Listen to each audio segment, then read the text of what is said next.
اعوذ باللہ من الشیطان الرجیم بسم اللہ الرحمن الرحیم رب اشرح لی صدری ویسر لی امری واحلل عقدۃ من لسانی یفقہوا قولی رب زدنا علما رب زدنا علما رب زدنا علما رب یسر ولا تعسر وتمم بالخیر اللہم فقہنا فی الدین۔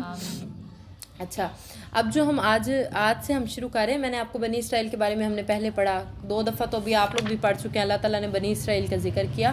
یہ وہ قوم تھی جو بڑی سپر پاور قوم تھی، اور ان پر اللہ تعالیٰ کے انعامات بہت زیادہ تھے۔ اللہ تعالیٰ کہا جاتا ہے کہ یہ لاڈلی ترین، جیسے اب ہم امت محمدیہ لاڈلی اور امتوں وسطیٰ ہمیں کہا گیا درمیانی امت، افضل امت، ہم سے پہلے بنی اسرائیل تھی اللہ تعالیٰ کی لاڈلی قوم۔ اللہ تعالیٰ کو ان سے محبت تھی، لیکن اس کے باوجود یہ اللہ تعالیٰ کی اتنی نافرمانیاں کرتے تھے، جیسے میں نے آپ کو بتایا من اور سلوہ آسمان سے نازل ہوتا رہا، تو انہوں نے کہا کہ نہیں، ہم تو ایک ہی ٹیسٹ سے اکتا گئے ہیں، کچھ ڈیفرنٹ ہونا چاہیے۔ تو اس طرح کے انعامات اللہ تعالیٰ کے ان پر تھے، لیکن اس کے باوجود یہ کوئی نہ کوئی انوکھی ہی الٹی ہی بات کرتے تھے، تو اللہ تعالیٰ کو غصہ آتا تھا ان پر۔ آج کا جو ہم واقعہ پڑھیں گے، ایک آیت میں پورا اس کا بیک گراؤنڈ ہے۔ اچھا، آیت کیا ہے تھوڑا سا میں آپ کو پہلے بتاتی ہوں۔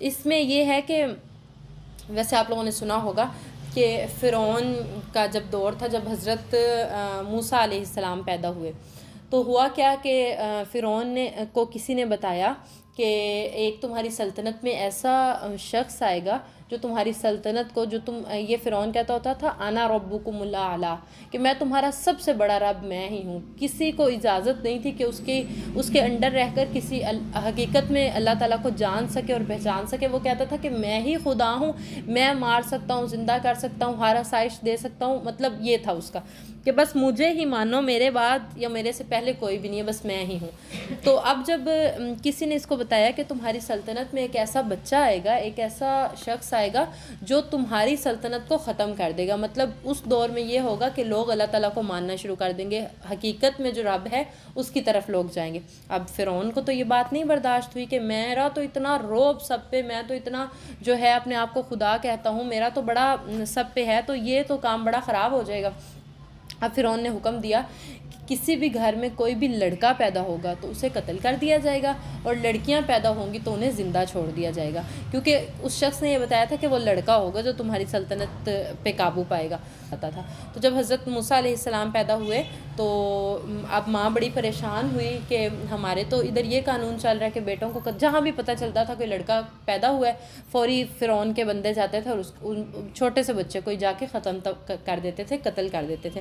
اب جب ماں کو پتہ چلا کہ فرعون تو مروا دے گا میرے بیٹے کو، اتنے خوبصورت، اور پیغمبر جو ہوتے ہیں وہ شروع سے ہی بڑے خوبصورت ہوتے ہیں، ان کو پیغمبری کی اللہ تعالیٰ نے وہ عطا کرنی ہوتی ہے، تو ان میں شروع سے خوبصورتی بھی بہت زیادہ، پھر جیسے تھوڑے تھوڑے بڑے ہوتے جاتے ہیں سمجھداری بھی بہت زیادہ، جھوٹ اور یہ ساری چیزوں سے پیغمبر شروع سے ہی دور ہوتے ہیں اللہ کی طرف سے ہی۔ تو جب حضرت موسیٰ علیہ السلام پیدا ہوئے، بہت خوبصورت، بہت پرنور چہرہ، بڑے پیارے، ماں نے جب دیکھا کہ اتنا پیارا میرا بیٹا ہے، فرعون تو اس کو مار دے گا۔ ویسے تو ماں بچے نہ بھی پیارے ہوں، ماؤں کو تو بڑے پیارے لگتے ہیں، لیکن وہ تو پھر ایک پیغمبر تھے، خوبصورت بہت زیادہ۔ اب ماں نے کیا کیا کہ اپنی بیٹی سے کہا کہ مجھے تو بڑا ڈر ہے کہ فرعون اس کو مار دے گا، میں نا اس کو کسی تابوت میں چھوٹے سے میں ڈال کے نا سمندر میں بہا دیتی ہوں، تو سمندر کسی بچے کسی کے ہاتھ لگے گا، ہو سکتا ہے کوئی اس کی پرورش کر لے، یہ دور چلا جائے، کہیں کنارے لگے تو ہو سکتا ہے بچ جائے مرنے سے، تو میں یہ چیز کیسے برداشت کروں گی کہ میرے سامنے میرے بچے کو مار دیا جائے۔ اس نے کہا میں اس کو سمندر میں بہاتی ہوں، تم ایسے کرنا، اپنی بیٹی کو کہا کہ پیچھے پیچھے جانا اور دیکھتی رہنا کہ یہ نا کہاں جا کے رکتا ہے یہ تابوت اور کون اس کو لیتے ہیں۔ اب اللہ تعالیٰ کے دیکھیں کام کتنے خوبصورت ہے۔ اب وہ بیٹی پیچھے پیچھے جا رہی ہے، ماں نے سمندر میں بہا دیا بچے کو، اور بیٹی دیکھتی گئی۔ اس کا آپ لوگ ڈیٹیل آگے 16ویں 17ویں اس بارے میں بہت یہی ڈیٹیل پڑھیں گے جو میں آپ کو بتا رہی ہوں۔ اچھا، وہ نا ایک جگہ پہ جا کے رکتا ہے وہ تابوت، اور وہ جگہ وہی ہوتی ہے جو فرعون کی اولاد نہیں تھی۔ تو اب جب وہ بچہ ادھر جاتا ہے، اور آپ کو شاید یہ بھی پتہ ہوگا کہ فرعون کی جو بیوی تھی وہ پکی سچی مومنہ تھی، حضرت آسیہ، جن کا قرآن میں ذکر ہے۔ صرف 2 خاتون ہیں جن کا قرآن میں ذکر ہے، فضیلت حضرت فاطمہ کی، حضرت عائشہ کی، حضرت خدیجہ کی، بہت فضیلت ہے بہت، لیکن قرآن میں صرف 2 خواتین کا نام ہے، ایک حضرت آسیہ جو فرعون کی بیوی تھی، فرعون کے گھر میں رہ کر وہ اپنے اسلام پر غالب رہی، اور دوسری حضرت مریم جنہوں نے اپنی پاک دامنی کو اللہ تعالیٰ نے اس قرآن میں جو ہے ان کا ذکر کیا، بلکہ ان کے نام پہ پوری صورت ہے، لیکن بتانے کا آپ کے نالج کے لیے یہ بتانا چاہ رہی ہوں کہ قرآن میں صرف 2 عورتوں کا ذکر ہے، ایک حضرت مریم اور ایک ایک حضرت آسیہ. اچھا حضرت آسیہ وہ تھی جو فرعون کی بیوی تھی. ان کے بارے میں آپ کو تھوڑا سا بتا دوں کہ جب فرعون اسے کہتا تھا کہ میں جو ہے باہر اتنا میرا چرچا، لوگ اتنا مجھ سے ڈرتے ہیں، تم میرے گھر میں رہ کر اسلام پہ چلی ہوئی ہو، تمہیں اسلام سے ہٹنا پڑے گا. انہوں نے کہا میں اسلام سے کبھی بھی نہیں ہٹوں گی، میں اسی رب کو مانوں گی. فرعون نے کہا تم جو چاہو گی، جتنی سلطنت، تم میری بیوی ہو، میں تمہیں ایسے راج کرو گی، تم صرف میری یہ بات مانو. حضرت آسیہ نے کہا نہیں میں تمہاری بات نہیں مانوں گی، میں اپنے ایمان پر ہی قائم رہوں گی. جو اس وقت کا ایمان تھا وہ اسی پر قائم رہی.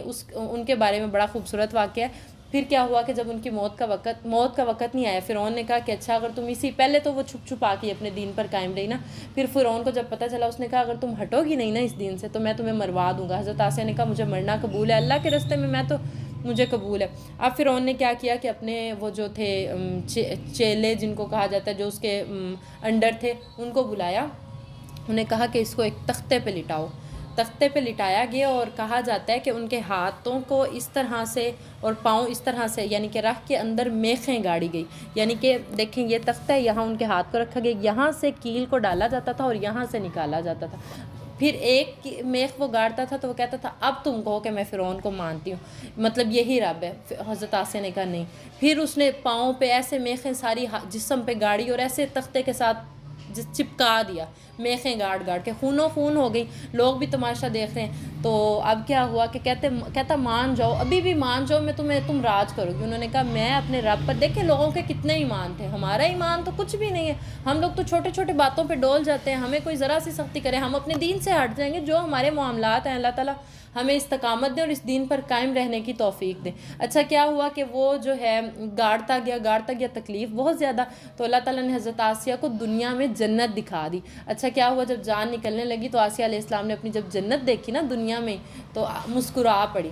تو کہتا دیکھو اپنے سارے لوگوں کو کہتا کہ دیکھو میں اس کو پاگل ہو گئی ہے، میں اس کو جو ہے مار رہا ہوں، سزائیں دے رہا ہوں، اور یہ دیکھو ہنس رہی ہے. پاگل جو ہوتا ہے وہ ایسے ہی ہوتا ہے کہ مارنے سے اس کو مار کی تکلیف نہیں ہے، وہ تو ہنس رہی ہے، پاگل ہو گئی. تو حضرت آسیہ نے کہا میں تمہارے اس تکلیف سے نہیں یہ پاگل ہوئی، مجھے تو اللہ نے دنیا میں ہی جنت دکھا دی ہے، میں تو اپنا آخرت کا انجام اپنی جنت دیکھ کے خوش ہو رہی ہوں. تو دیکھیں کتنا ان کا پختہ ایمان تھا اور کتنے جو وہ لوگ تھے کتنے ایمان والے تھے. تو یعنی کہ فرعون کے گھر میں رہ کر انہوں نے دین پر قائم رہی، اس لیے اللہ تعالیٰ نے ان کا ذکر قرآن میں کیا کہ وہ کتنی ہمت والی خاتون تھی. اچھا ہم فرعون کے بارے میں پڑھ رہے تھے. اچھا جب حضرت آسیہ نے دیکھا کہ کتنا پیارا بچہ ادھر جا کے اللہ تعالیٰ نے دکھانا تھا، اس کے گھر کے قریب جا کے رکا وہ تابوت. حضرت آسیہ نے نکالا، اتنا خوبصورت بچہ، ہمارے پاس اولاد بھی نہیں ہے، چلو میں اس کو رکھ لیتی ہوں. جب شوہر آیا، اب فرعون کو اللہ نے ذہن سے یہ بات نکال دی کہ یہ کہیں یہ وہی بچہ نہ ہو. اچھا وہ بچہ جب فرعون آیا تو حضرت آسیہ نے کہا کہ دیکھیں ہمارے پاس اولاد نہیں ہے، کیوں نہ ہم اس اتنے پیارے بچے کو اپنا بچہ بنا لیں. تو فرعون نے کہا ٹھیک ہے.